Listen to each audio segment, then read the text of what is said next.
അതായത് ഇന്നലെ രാത്രി കഴിഞ്ഞ കുറച്ച് ദിവസങ്ങളായി ഏഴാറ്റുമുഖം ഗണപതി അടക്കമുള്ള ഈ ആനകൾ ഈ ഏഴാറ്റുമുഖം ഗണപതിക്കൊപ്പമാണ് ഈ മസ്തകത്തിൽ മുറിവേറ്റ ആന പലപ്പോഴും നമ്മൾ കണ്ടിട്ടുള്ളത്.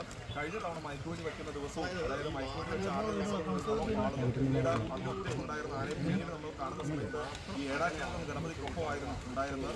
അന്നും ഈ ഏഴാറ്റുമുഖം ഗണപതി അവിടെ മാറ്റിയതിനു ശേഷമാണ് ഈ മയക്കുവെടി അടക്കം വയ്ക്കാനായത്.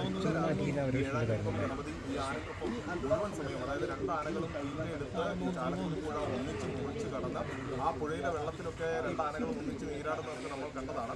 അതിനുശേഷമാണ് ഇവർ ഈ പ്ലാന്റേഷൻ മേഖലയിലേക്ക് വന്നത്. പക്ഷെ അതിനിടയിൽ ഈ മസ്തകത്തിൽ മുറിവേറ്റ ആനയ്ക്ക് വെടിയേൽക്കുന്നു, അതായത് മയക്കുവെടിയേൽക്കുന്നു. മയക്കുവെടിയേറ്റത് കുറച്ചു ദൂരം ഈ 2 ആനകളും ഒന്നിച്ച് നടന്നു വന്നു. അവർ സാധാരണ പോകുന്ന പാതയിലൂടെ നടന്നു നീങ്ങുക എന്നുള്ളത് തന്നെയായിരുന്നു ഈ ആനകളുടെ ലക്ഷ്യം. പക്ഷേ കൂടെ ഉണ്ടായിരുന്ന ആന മയങ്ങി നിൽക്കുന്നത് ഈ ഏഴാറ്റുമുഖം ഗണപതിയെ സംബന്ധിച്ച് സഹിക്കാൻ കഴിയുന്നില്ല. അത് അതിൻ്റെ മസ്തകം കൊണ്ട് തട്ടി നോക്കുന്നുണ്ട്. സ്കേൻ ഇവിടെ നമുക്കിപ്പോൾ ഈ ആനയുടെ ശബ്ദം കേൾക്കാം. അതായത് ഈ ഗണപതി വലിയ രീതിയിൽ ചിഹ്നം വിളിക്കുന്നുണ്ട്, വലിയ രീതിയിൽ ചിഹ്നം വിളിച്ച് ഉണർത്താൻ ശ്രമിക്കുന്നുണ്ട്. പക്ഷേ ഈ ആന മയങ്ങി നിൽക്കുന്നത് കൊണ്ട് തന്നെ അവിടെ നിന്ന് അനങ്ങുന്ന പോലുമില്ല. ഡോക്ടർ ഒരു അരമണിക്കൂറിനുള്ളിൽ ആന അവിടെ നിന്ന് മാറണം, എന്നാൽ മാത്രമാണ് ഈ ദൗത്യം കഴിയുകയുള്ളൂ. ഇല്ലെങ്കിൽ സ്വാഭാവികമായും അടുത്ത ഡോസ് അടക്കം കൊടുക്കുന്ന അടക്കം പരിശോധിക്കും എന്നുള്ളതാണ് നമുക്ക് ലഭിക്കുന്ന വിവരം.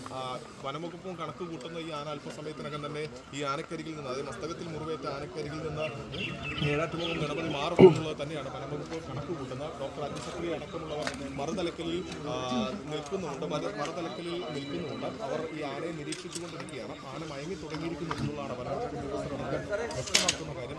മയക്കത്തിലേക്ക് ആന എത്തിയിരിക്കുന്നു. പക്ഷേ ഏറെ വൈകാരികമായ രംഗങ്ങളാണ് നമ്മളിവിടെ നിൽക്കുമ്പോൾ കണ്ടുകൊണ്ടിരിക്കുന്നത്. ആ മയങ്ങിയ ആനയെ, അതായത് ഒന്നിച്ച് ഇന്നലെ വരെ ഒന്നിച്ച് യാത്ര ചെയ്ത് ഈറ്റയെടുത്ത് വന്ന ഒരു അപകടം ഉണ്ടായ സമയത്ത് ഒരു വന്യമൃഗമാണെങ്കിൽ എത്ര വൈകാരികമായി ആ വന്യമൃഗം അതിന്റെ സ്നേഹം പ്രകടമാക്കുന്നു എന്ന നിമിഷത്തിലൂടെയാണ് നമ്മൾ കടന്നു പോയിക്കൊണ്ടിരിക്കുന്നത്. ഒപ്പം വന്ന ഒരുപക്ഷെ അവർക്കിടയിലെ സുഹൃത്തുക്കളായിരിക്കാം ഈ ആനകൾ. അപ്പോൾ ആ കൂടെ ഉണ്ടായിരുന്ന ഒരു ആനയ്ക്ക് ഒരു അപകടം പറ്റിയ സമയത്ത് വിളിച്ചു നിർത്താൻ ശ്രമിക്കുന്നത്